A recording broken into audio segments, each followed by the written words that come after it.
इतनी माएँ आज तुम्हारे इंतजार में, उन जवानों की। मैंने शायद इसे कबल भी कहा हो अपनी तकरीरों में, फिर मैं आज दोहराता हूँ। एक नौजवान है आज भी। मैं बच्चों से कहता हूँ, वक्त को गनीमत जानो मेरे अजीज बच्चों। जो अल्लाह ने तुम्हें माँ बाप की दौलत से नवाजा है, ये दोबारा नहीं मिलते। एक बार इनका जनाजा निकल जाता है तो दुनिया में अंधेरा छा जाता है। फिर दोबारा बाप की जैसी कोई छत भी नहीं मिलती और माँ के जैसा कोई साया भी नहीं मिलता। ये याद रखना हमेशा। एक नौजवान को मैंने देखा था, वो बड़ा अय्याश तबीयत का था। माँ बेवा है, बहुत पहले ही शौहर का इंतकाल हो गया था। बच्चा सिर्फ 4 साल का था या छोटा सा था। जब से वो घरों के काम कर करके अपने बच्चे को पालती थी। जवान हुआ तो औबाशों की सोहबत में लग गया, बदमाशों की सोहबत में आ गया। माँ को अब इससे बड़ा धचका और क्या लगे। एक दिन आई थी मेरे पास रोते हुए, कहा गजब हो गया, जिंदगी ने पहले ही मेरे से शोहर की जुदाई, और मैंने ऐसे अय्याम काटे कि लोगों के जूठे बर्तन धोए, इस उम्मीद पर कि एक बेटा है जवानी में, ये जब पहुंचेगा तो मेरे बुढ़ापे का सहारा होगा। लेकिन मुफ्ती साहब ऐसा हो गया कि मेरा बेटा बदमाशों की सोहबत में चला गया। अब मेरा वो आखिरी सहारा भी खत्म है, मैं किसके पास जाऊंगा। वो गम के मारे इतना रोई थी।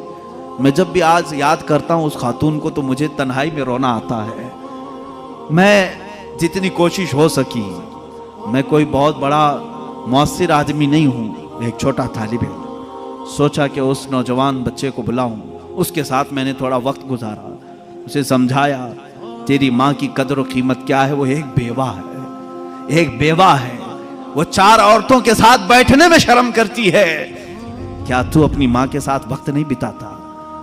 दुनिया में तेरे दोस्त होंगे, तुझे दोस्त छोड़ करके जाएं तो तुझे कितनी तकलीफ होती है। तू सोच अपनी माँ को, उसके तो कोई दोस्त नहीं, और उसका बेटा भी उसको रात अकेला छोड़कर जाता है। वो रोया मेरे पास, कहा कि हजरत मैं वादा करता हूं अपनी माँ के लिए मैं काम करूंगा। मैंने समझाया। दूसरे दिन कहा मैं नौकरी के लिए तलाश में चलता हूं। मुझे वो बात आज भी याद है, तकरीबन 6-7 साल हो गए होंगे। वो नौजवान है अभी भी, वो सुनता भी होगा।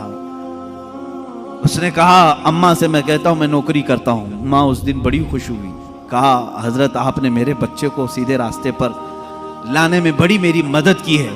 बस जिंदगी की एक ही ख्वाहिश रह गई है कि मैं अपने बेटे की कमाई खा लूं। मेरा बेटा कमा करके लाया हो, मैं वो खा लूं। जिंदगी पर लोगों के जूठे बर्तन धो धो करके बच्चे को पाला है, एक बार मेरा बेटा खिलाए मुझे। वो इस आस में रही।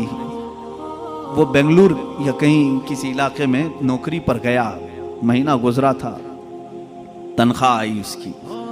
उसने कहा तनख्वाह संभाल कर, पहली तनख्वाह मैं अपनी माँ को लेके जाता हूँ। वो पूरा अपनी तनख्वाह, अपनी सैलरी लेकर के गांव पहुंचा था। उसे पता ही नहीं था उसके घर के पास भीड़ जमा हुई थी। जब उसने देखा तो लोगों ने कहा कि तेरी माँ का रात में इंतकाल हो चुका।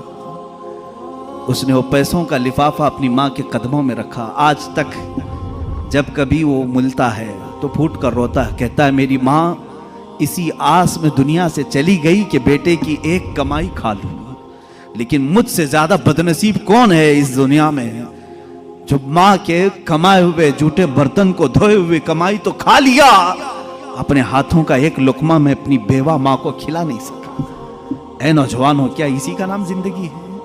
क्या इसी का नाम ईमान है? तुम्हारे अखलाक तो वो होने चाहिए कि तुम बाहर जाओ तो तुम्हारे माँ बाप तुम्हारे अखलाक पर फख्र करें। तुम्हारी एक एक कमाई के लिए वो आज भी इंतजार में है।